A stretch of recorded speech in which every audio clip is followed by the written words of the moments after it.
Esta semana en Vaticano, el cardenal John Henry Newman fue canonizado por el Papa Francisco el 13 de octubre de 2019 en Roma. A pesar de que el santo Newman pasara la mayor parte de su vida en Birmingham, Inglaterra, las 4 visitas que realizó a la ciudad eterna marcaron de un modo muy especial su vida. A lo largo de este episodio especial nos adentraremos en las diferentes ocasiones en las que San Newman estuvo en Roma, ciudad en la que fue ordenado sacerdote católico, descubrió el oratorio de San Felipe Neri y finalmente ha sido proclamado santo.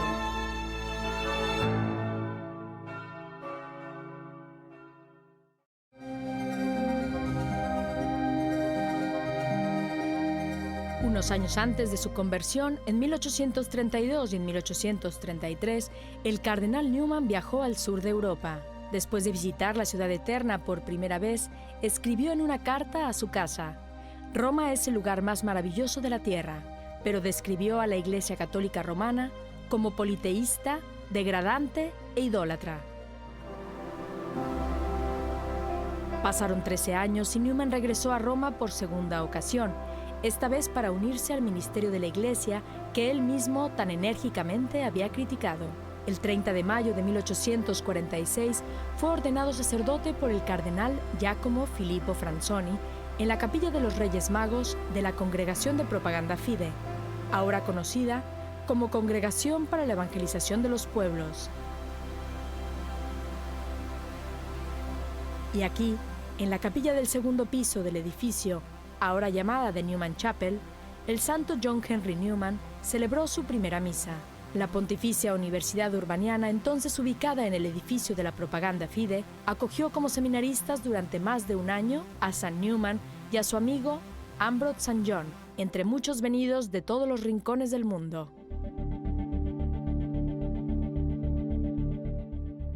Aquí, en la biblioteca de la congregación, el retrato de Newman se encuentra entre los más renombrados de los estudiantes del colegio. Por aquel entonces, la Universidad Urbaniana se trasladó del centro de Roma a la colina del Janiculum, con vistas a la plaza de San Pedro. Aquí nos encontramos con el archivista histórico Monseñor Luis Manuel Cuniá, quien nos muestra los escasos documentos que atestiguan la estancia del cardenal Newman en Roma. Los documentos que tenemos son varios sobre Newman. Me viene en mente, por ejemplo, la carta que Propaganda el cardenal escribe al Newman cuando en el momento de su conversión, para felicitarle por su conversión a la Iglesia Católica en 1846.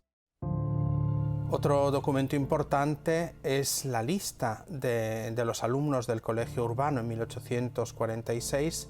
En ese momento ocurren varias cosas muy rápidamente. La conversión de Newman, su petición de entrar en el colegio para formarse como sacerdote católico. Él entendía que ser sacerdote católico no era solo el aspecto intelectual, sino la formación espiritual, humana, pastoral. Por eso quiso ir a un lugar en que pudiese aprender esa otra parte. Él era ya un teólogo famoso, un doctor en teología, pero quería aprender a ser sacerdote católico.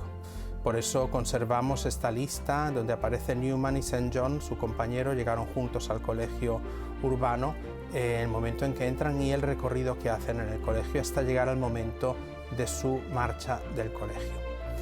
Otro documento importante es la carta que el Monseñor Wiseman, el obispo del que dependía Newman en ese momento ya como católico, escribe al cardenal prefecto de Propaganda, y es la carta de recomendación que Newman mismo llevaba en mano, con lo cual podemos imaginarnos a Newman y St. John llevando un poco emocionados ante el cambio de vida y entregarle esta carta en mano en la que su obispo le pedía que le tratase bien, que le acogiese con cariño y con afecto en el colegio urbano.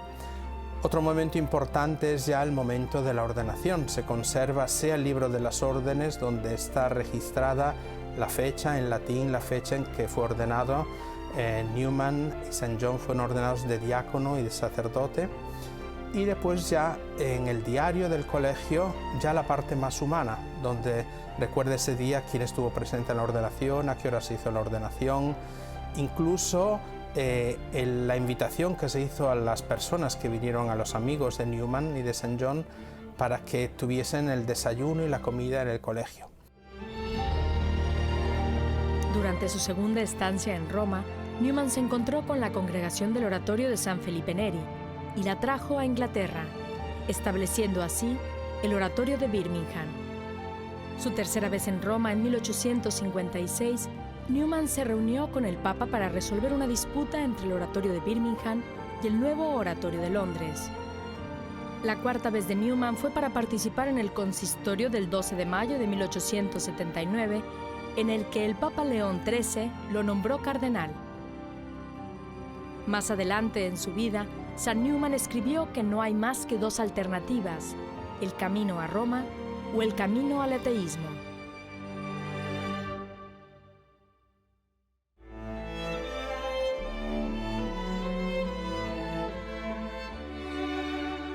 Siga con nosotros. Tras unos instantes, volvemos con usted en Vaticano.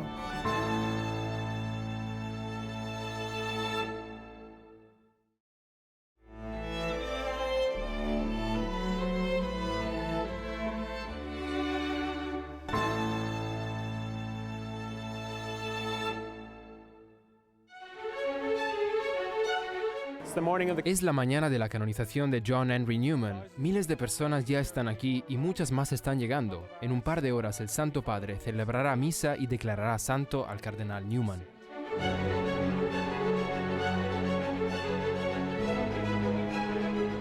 Unas palabras, Padre. ¿De dónde es usted?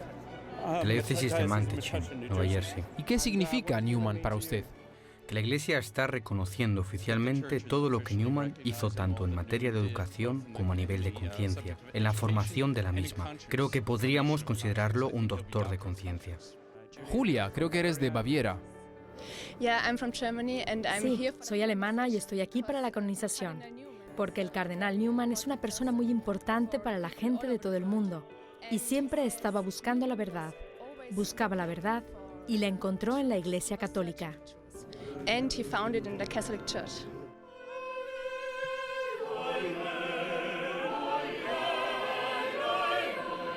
Ac de plurimorum fratrum nostrorum concilio, Beatus Ioannem Enricum Newman.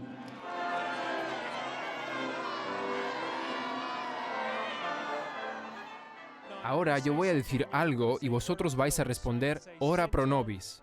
De modo que, San John Henry Newman,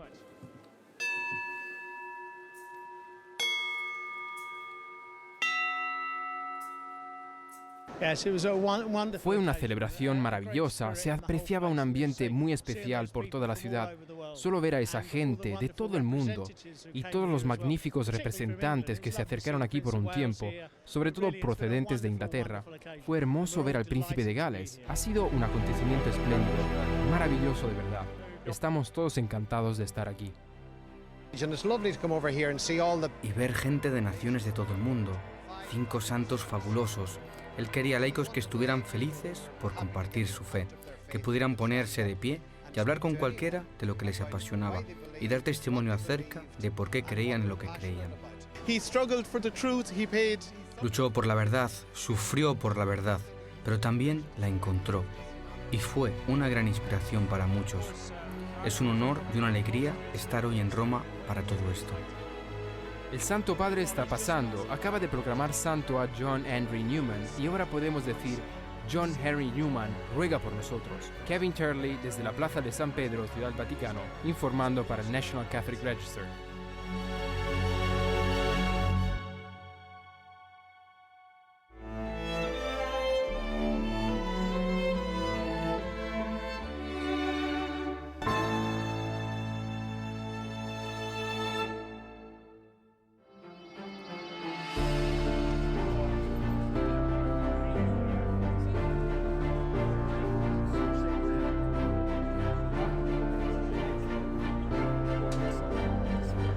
Tanto la beatificación como la canonización del cardenal Newman fueron posibles gracias a la programación de EWTN. Las personas que recibieron los milagros estaban viendo programas del cardenal Newman y pidieron su intercesión. Si no fuera por la influencia de John Henry Newman y sus oraciones, yo no habría sido ordenado diácono. Estaba afligido por una grave lesión en la columna vertebral y había completado 2 años de la formación de diaconado.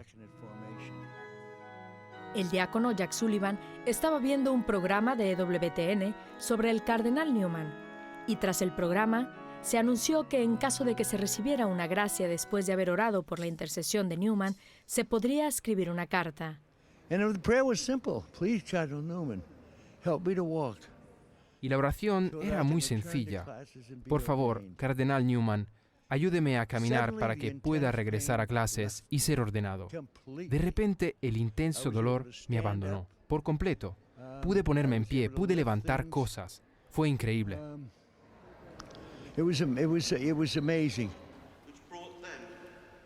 La beneficiaria de otro de los milagros para la canonización, Melissa Villalobos, participó en la misa de canonización con toda su familia. Nos reunimos con Melissa un día antes de la celebración para conocer los detalles de su curación por intercesión del cardenal Newman.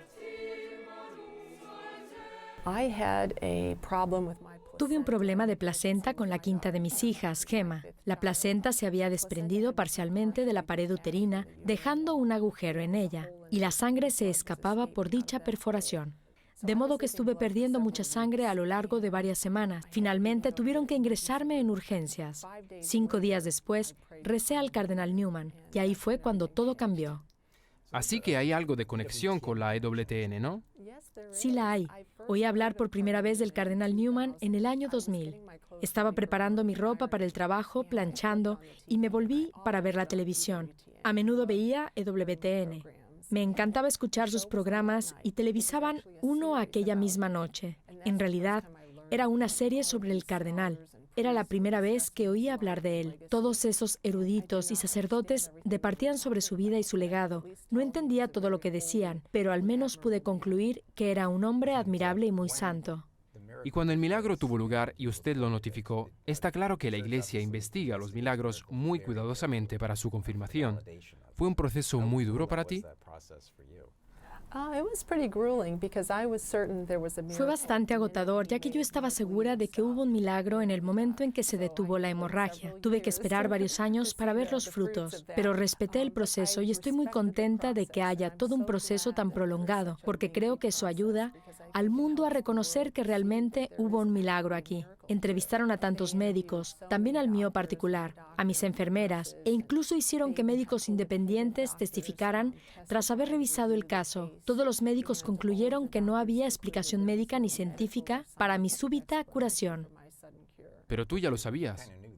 Claro, lo sabía porque no lográbamos hacer que la hemorragia disminuyera, ni mucho menos que se detuviera. Y cuando sucedió, él provocó unos brotes de rosas que yo olía y que no dejaron lugar a dudas sobre si era o no un regalo sobrenatural. Fue una señal de que aquello no era una coincidencia. Y ahora te encuentras aquí en Roma.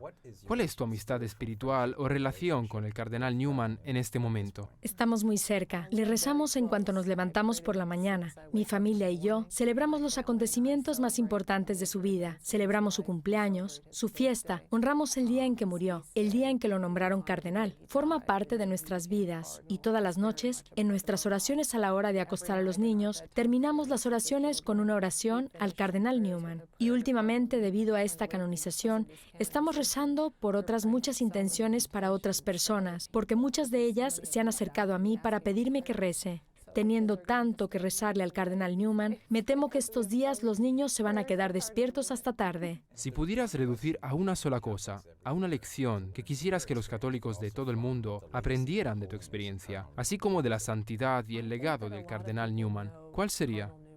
Creo que mucha gente conoce al cardenal Newman como un genio colosal, y ciertamente lo era, pero también me gustaría que la gente supiera que también tenía un corazón tremendamente bondadoso. Si lees sus cartas, puedes ver cómo se preocupaba por los demás. Creo que cada vez que entraba en contacto con alguien, sentía la responsabilidad por sus almas y realmente lo demostraba en la amistad. Creo que cualquiera que necesitara un amigo celestial podría, sin duda alguna, acercarse al cardenal Newman, pues él está ahí para todos. Su lema era Cor ad cor loquitur. El corazón habla al corazón. ¿Tienes la sensación de que su corazón ha hablado al tuyo? Sin lugar a dudas, creo que cuando dije, por favor, cardenal Newman, haga que se detenga la hemorragia, yo llegué a su corazón y él regresó al mío. Pues felicitaciones. Probablemente nunca pensaste que terminarías en Roma y mucho menos en una canonización. Totalmente impensable. Sí, es un regalo y una bendición inimaginable. Bueno, Melissa Villalobos, es una bendición haberte conocido. Gracias por estar aquí.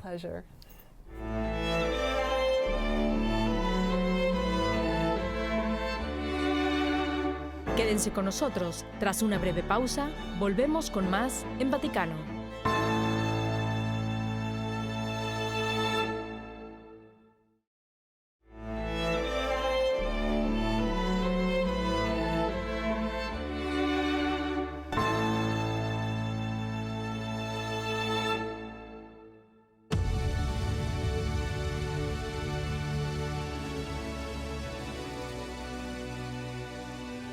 La misa de acción de gracias por la canonización del cardenal John Henry Newman se celebró en la Basílica de San Juan de Letrán en Roma un día después de la canonización.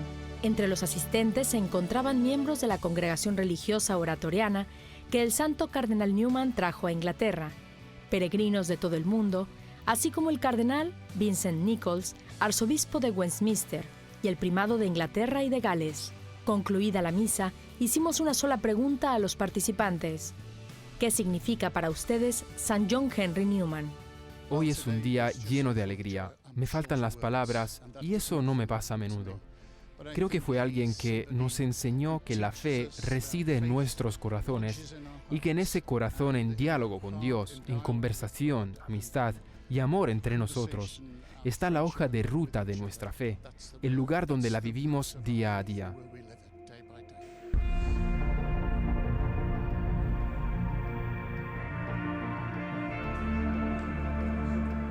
John Henry Newman representa una gran fuente de inspiración para mi fe. Era un hombre de gran valentía.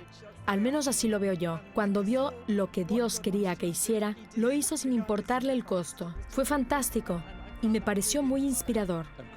Por supuesto que conozco al cardenal Newman. Ya desde que era anglicano, desde hacía muchos años cuando cantaba sus hermosos himnos. Siempre me interesó el cardenal y leí mucho sobre él. Llegué incluso a escribir un librito sobre él. Lo mejor, lo que él significa para mí, es que yo seguí con mis pequeños zapatos sus gigantescos pasos hacia la iglesia.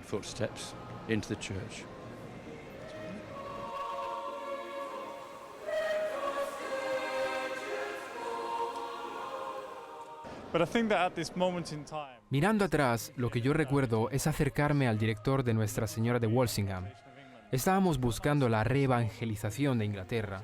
Canonizarlo en este momento no podría ser más importante. Fue un converso temprano de la Iglesia anglicana que llegó a la fe católica, y siendo que Inglaterra está madura para su conversión a la fe, elevarla a los altares en este preciso momento no podría ser más relevante ni conveniente para nosotros. Damos gracias a Dios ahora que hemos podido experimentar esta maravillosa celebración. Gracias por lo que están haciendo en EWTN, porque escuché que los dos que recibieron los milagros pidieron gracias a lo que habían conocido a través de la cadena. Debemos estarles muy agradecidos a ustedes también. We're very grateful to you. Thank you very much, Mother. Thank you. God bless you.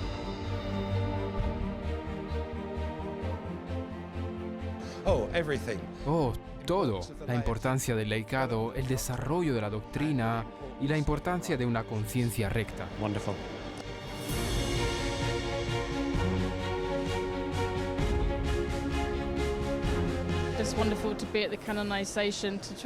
Es maravilloso estar en la canonización para experimentar esto y seguir pidiendo su intercesión.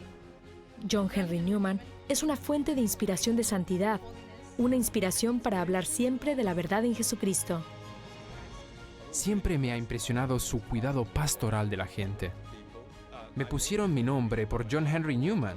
Mi padre tenía una gran devoción por él y mi hijo, aquí conmigo, también se llama John Henry. Todo su enfoque sobre la vida interior, la gran sensibilidad de su alma me cautivó y por eso no podíamos perder la oportunidad de estar aquí. Bueno, para mí, John Henry es una voz suave. Eso es lo que realmente más me inspiró de él y mi viaje consiste principalmente en escuchar atentamente la voz silenciosa del Señor. Estamos llamados a amar y a perseverar durante el sufrimiento, también a servir siempre a los demás y a enseñarles acerca de Dios y su gran manera de amar al prójimo, especialmente a los estudiantes que están ahora mismo perdidos por universidades que no conocen mucho a Dios. Para eso están todos los centros Newman, para que aprendan y se formen. For them to learn and have formation.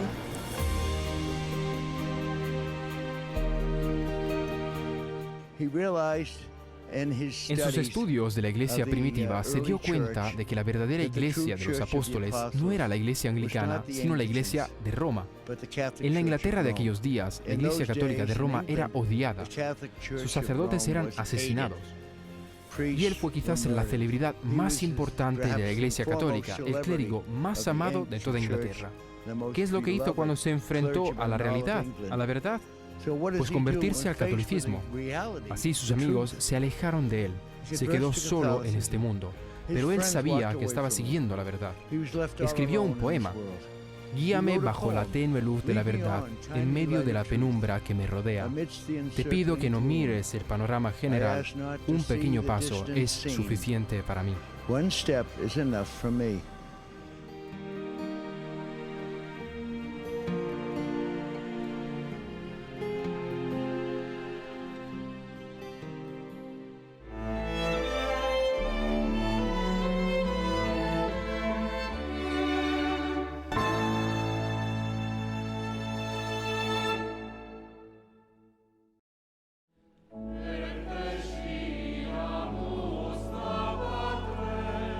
El coro London Oratory Schola Boys vino desde Londres para cantar junto con el coro de la Capilla Sixtina durante la misa de canonización del cardenal Newman y de otros 4 nuevos santos.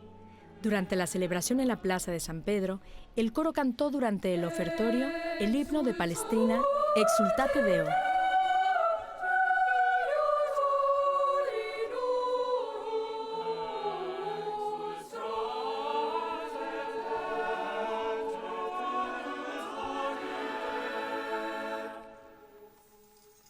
Al día siguiente, el coro acompañó con su canto a la Misa de Acción de Gracias. El programa de música litúrgica incluía textos escritos por el cardenal John Henry Newman en persona.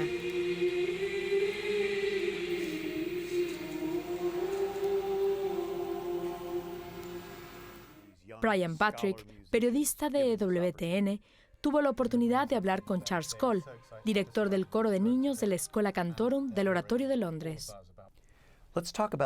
Hablemos de la emoción de estos jóvenes músicos a los que se les ha dado esta oportunidad.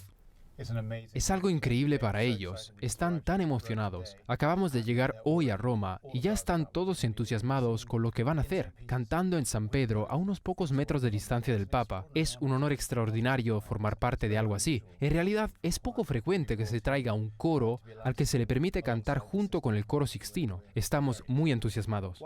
¿Por qué cree que su coro fue seleccionado para este honor?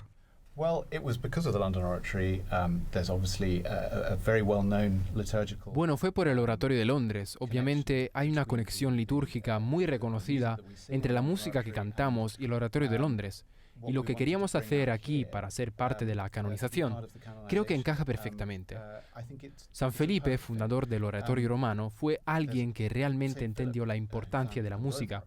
Uno de sus primeros sacerdotes fue Victoria, el gran compositor, por lo que vamos a cantar algo de su música. Él era muy consciente de que la música era una muy buena manera de acercar, sobre todo a los más jóvenes, a la iglesia. Así es como se celebraban estos oratorios musicales y Newman, por supuesto, vio la brillantez de este plan. Pudo ver lo poderoso que podía ser y lo trajo a Inglaterra y finalmente, si seguimos la cadena de acontecimientos, acabó fundando Birmingham, el oratorio de allí. Más tarde se formó el Oratorio de Londres y entonces se fundó el coro para que fuera uno de los 3 coros que cantaran en el oratorio londinense. Todo fluyó de un modo natural. Tuve la bendición de cantar en el coro de niños en la escuela de secundaria y cuando pienso en mi pasado, encuentro una increíble conexión entre la música y el espíritu. La música es del alma y la música sagrada ciertamente mejora nuestra relación con Dios. Así es, sin lugar a dudas, lo hace. Me refiero al verdadero significado de la palabra sagrado, que se refiere a tener un único particular propósito, el de, siendo parte de ella, servir a la liturgia. Pero también es la calidad de esa música, ya que la música que cantamos, por lo general, proviene del Renacimiento y de los grandes compositores polifónicos. Obviamente, nombres como el de Palestrina son muy conocidos, Pero hay otros muchos, como Croce o Victoria, a quien ya antes he mencionado, y también algunos de aquellos grandes compositores españoles como Guerrero, Vivanco o Lobo, que estaban escribiendo música de extraordinaria calidad. Y simplemente, como bien dices, llegan muy profundo cuando las escuchas. Así que imagínate el efecto cuando de hecho la estás cantando. For viewers not necessarily familiar with what we call oratory. Para los espectadores que no están familiarizados con lo que llamamos oratorio juvenil u oratoria, expliquémoslo por favor y cuéntenos un poco más acerca del Oratorio de Londres. Bueno, el Oratorio de Londres es, como antes he dicho, muy conocido por sus proezas litúrgicas. Una liturgia tan espectacular junto con los oratorianos, que son un grupo de sacerdotes que viven juntos. No son una orden sagrada como los benedictinos o los dominicos, no, pero son un conjunto de sacerdotes que viven en comunidad y cuyas vidas siguen en gran medida la trayectoria trazada por San Felipe. Cuando San Felipe vivía en Roma con los jóvenes romanos y estaba tratando de encontrar una manera de literalmente sacarlos de las calles y darles algo que los nutriera espiritualmente, vio el poder de la música. Así que un oratorio musical es un tipo de servicio como cualquier otro, pero el que vamos a hacer aquí, como parte de las celebraciones en torno a la canonización, es un servicio en el que hay una secuencia de lecturas y reflexiones intercaladas con música. Cuando todo esto se une, el resultado es realmente poderoso. No es una liturgia en el sentido normal, pues no hay sacramento involucrado en ella, pero es un tipo de servicio realmente espléndido. Charles Coles, le damos las gracias por unirse a nosotros. Muchas gracias a ustedes.